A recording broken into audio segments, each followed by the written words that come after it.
It's only a game. Why you have to be mad? He's a good guy.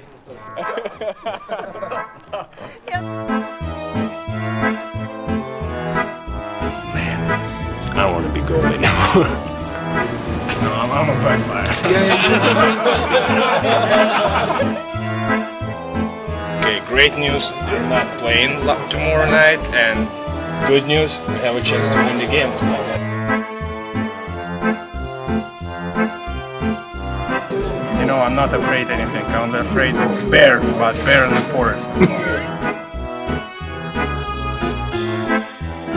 His personality is a little bit different. Be happy. Don't worry, be happy right now. Here is the Scrooge McDuck. That's the goalie duck, Darkwing Duck.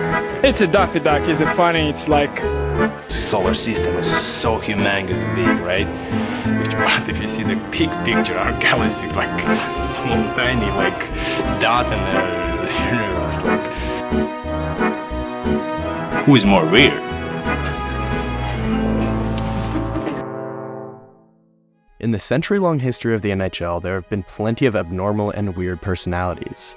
And in a league where players are known for being dry and boring, players with even a little bit of personality stick out like a sore thumb. Players like Brad Marchand, who has a weird obsession with licking other players, Phil Kessel, who holds the NHL Ironman streak while never even drinking water, or maybe even Brent Burns, who bought 150 snakes just to get over his fear of reptiles. But none of these players compare to the weirdness and quirkiness of the beloved Russian goalie Ilya Bryzgalov. If you're a hockey fan, then you'll know the stereotype that goalies are never quite normal. Throughout the sport's history, goalies have showcased their strange mannerisms and quirks that set them apart. From unique pre-game rituals to quirky superstitions, goalies bring an unpredictable and unconventional approach to the game. Ilya Bryzgalov, or better known as Bryz or Mr. Universe, has exemplified every goalie stereotype to the utmost extreme. From his strange obsession with space to his fear of bears, you never really know what was going to come out of his mouth during an interview. Once when asked about not starting in the 2012 Winter Classic against the New York Rangers, he said this. Okay, great news. I'm not playing tomorrow night, and good news, we have a chance to win the game tomorrow. And obviously, sitting on the bench during the Winter Classic, you're gonna have to stay warm. What's your mindset going into tomorrow? Make sure I'm not forget early in the morning my thermos, put some nice tea, and enjoy the bench. But not only were his interviews unpredictable, so was his play. Bryzgalov started a total of 465 games, earning himself 221 wins, a .912 save percentage, and a Stanley Cup in 2007 with the Anaheim Ducks. While those numbers are very respectable, you still never knew if you're going to get the Vezina caliber Bryz. Crosby back for Letang. Oh, save Bryzgalov! This is as magnificent a save as you will see in the playoffs, for that matter, any time of the season. Or this Bryz. Try and get back in. Of course not. We're only first period in. Whoa, and Bryzgalov thrown out in front of the score. Ilya Bryzgalov shows he will not be on the Russian gymnastics team. Although he made some mistakes, his play was good enough for him to ink a 9-year, $51 million contract in 2011 with the Flyers, which would have paid him until 2020. But unfortunately, his play started to diminish, which led to his contract being bought out. This buyout is still in effect and is paying Bryzgalov $1.6 million a year until 2027. But before all of his North American fame and success, Bryz was a junior goalie in Russia, shutting down the opposition and impressing scouts along the way. His play in Russia got the attention of the Mighty Ducks of Anaheim, who selected him 43rd overall in the second round of the 2000 draft.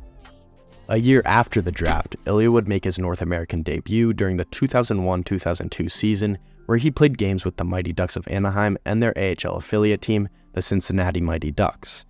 And it wasn't until 2005-2006 where he earned a full-time spot in the NHL with the Mighty Ducks.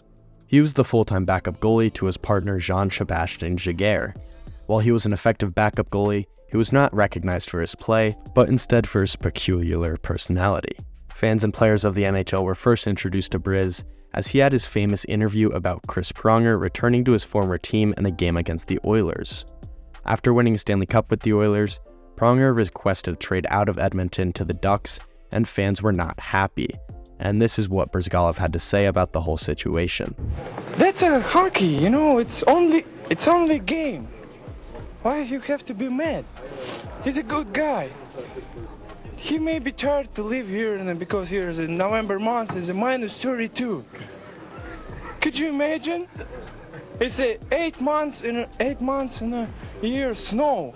Bryz and his goalie partner J.S. Shiger would lead the Ducks to the franchise's first Stanley Cup in 2007, defeating the Ottawa Senators in just 5 games.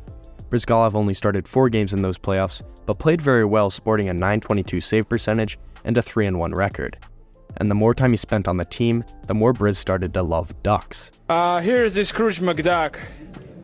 You know, that's a rich guy, you know, rich duck. I want to be. That's the goalie duck who hold the Stanley Cup.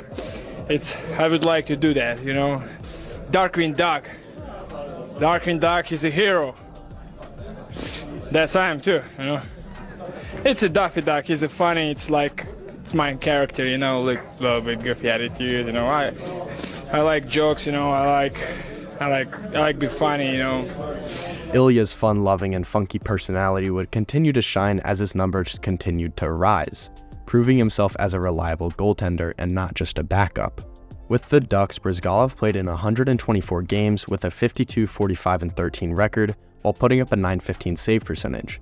Unfortunately, a reliable goalie was not what the Ducks were looking for, as J.S. Shiger would prove himself to not only be the starting goalie, but also one of the best goalies in the league, putting up multiple seasons with the Ducks over a .915 save percentage. And further down in the system, the Ducks had a future starting goalie in Jonas Hiller. So, with no use for Bryzgalov, the Mighty Ducks sent him down to the minors, making him waiver eligible, and eventually he was picked up off waivers by the Phoenix Coyotes, who were looking to solve their goaltending problem of their own. Bryzgalov left the Ducks organization with a great attitude and a great relationship with the team's management. Ducks general manager Brian Burke said, "We are very happy for Ilya. He's a great kid who deserves a chance to be a starting NHL goaltender. We thank him for all he has accomplished in Ducks uniform, and we wish him well with Phoenix." So, with a new team and a new role as a starting goalie, Bryzgalov embraced the change. Like he did everywhere he went, Bryzgalov won the hearts of Coyotes fans. In his first season with the Coyotes, he carried the team by earning 26 wins in just 55 games and rocking a .921 save percentage on a team who missed the playoffs. And by no means was this team bad, but it was clear that Bryz was quickly becoming their star player, even earning himself his own bobblehead night. In the following 2 years, Bryzgalov's play significantly improved, earning him a Vezina nomination for the 2009-2010 season, where he had a .920 save percentage and 8 shutouts. Although he didn't win, he was nominated for the award with other goalies by the likes of Ryan Miller, one of the best American goalies ever, and Martin Brodeur, who some say is the best to ever play the position. So, pretty high praise for Bryz. The next year was much the same, as Bryzgalov had a .921 save percentage and 7 shutouts, all while playing an incredible 68 games. The postseason was never successful for Bryz and the Coyotes, as they failed to create any sort of a deep run. Years of mediocrity led to a possible relocation of the team to Winnipeg, which Bryz was not a fan of, as, quote, "it's cold," which seems like a weird thing to complain about since he was getting paid $4 million a year, and his hometown of Tolyatti, Russia averaged a cool 15 degrees Fahrenheit or minus 10 degrees Celsius in the winter. Luckily for Bryz, he was traded out of Phoenix during the 2011 offseason. On June 7, 2011, the Coyotes sent the rights of Bryzgalov to the city of brotherly love in exchange for Matt Clarkson and the Flyers' 3rd-round pick in the 2012 NHL Draft. A few days later, Bryzgalov and the Flyers came to an agreement on a 9-year, $51 million contract. He was going to be their guy moving forward, as they traded many important pieces in order to sign him. But unfortunately, Bryzgalov's Flyers career didn't start as he expected. He finished his first year with the goals against average of 2.48 and a .909 save percentage, which was not up to his standards, and he made sure to let Flyers know that it was all his fault.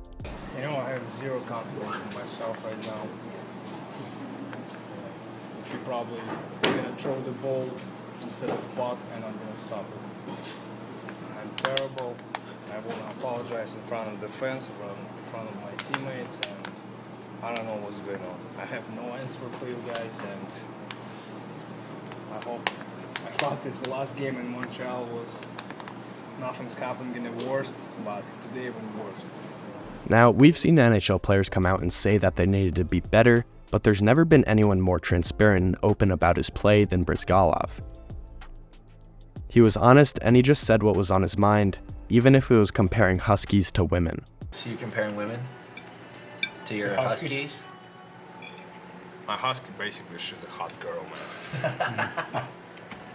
Although Bryz wasn't in Vezina caliber form anymore, the Flyers still secured a playoff spot, ready to face off against the Pittsburgh Penguins in the first round.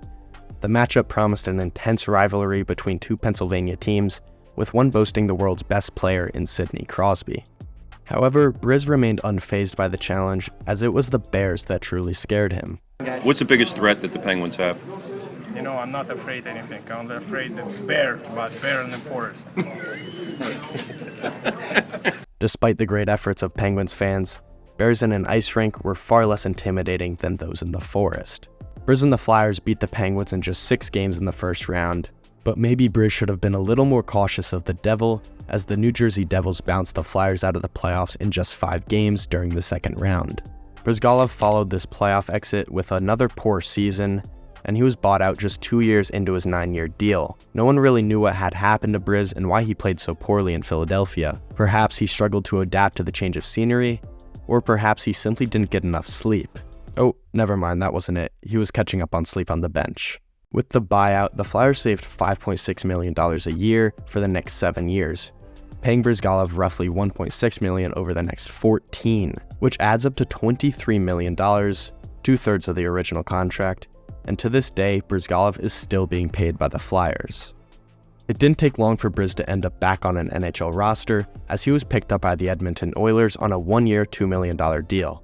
And after a short 20-game season for Bryz, he was again heading to a new team, but this time he must have done something to piss the Oilers management off, as they sent the man whose only fear was Bears to a team called the Wild. Bryzgalov was traded 1 day before the 2013 trade deadline to the Minnesota Wild in exchange for a 4th-round pick. And despite Minnesota's large population of black bears, Bryzgalov's only concern was having to return his rental car and pack up his apartment. I think it's the most difficult part right now to pack my old stuff, return my rental car, and try to reach the owner of the apartment to hand him the keys, you know, like figure out all this stuff. Bryz ended up only playing 12 games for the Wild, but he posted very strong numbers, winning 7 games and having a 2.12 goals against average. However, these numbers were not good enough to attract any other teams, other than an 8-game stint with the Ducks to finish his NHL career where he started it. And just because Bryz was done playing in the NHL didn't mean that he disconnected from the sport. Because of his amazing personality and quirks, he landed many reporting jobs interviewing the players that he spent 15 years playing against. He attended the 2017 All-Star Game. Because I'm so important, Sergey, that's why I got the 2 mics. Is anybody else wants to give me another mic, guys? You know, they're even more important. Look you know? how many people you bring here, right? No, it's day for you, you know. He was at the 2017 Stanley Cup Final. Howdy, what is howdy? It's so glad. No, it's not in my nature. Yoo-hoo! He did the 2018 Stanley Cup Final in Vegas. It's not a good place for Mickey. And many, many other interviews talking about everything except hockey. We can talk about global warmings, we can talk about the universe, or whatever you want, guys. Bring everything, you know, I can ready to support any conversation, you know. Day-long coverage. Look forward to working with you, Ilya. Hey, thank you, guys. Ilya Bryzgalov was a very strange hockey player, but because of his quirks, he was loved. Oftentimes in the NHL, players show zero emotion, and Bryz was definitely a bright spot amongst the league.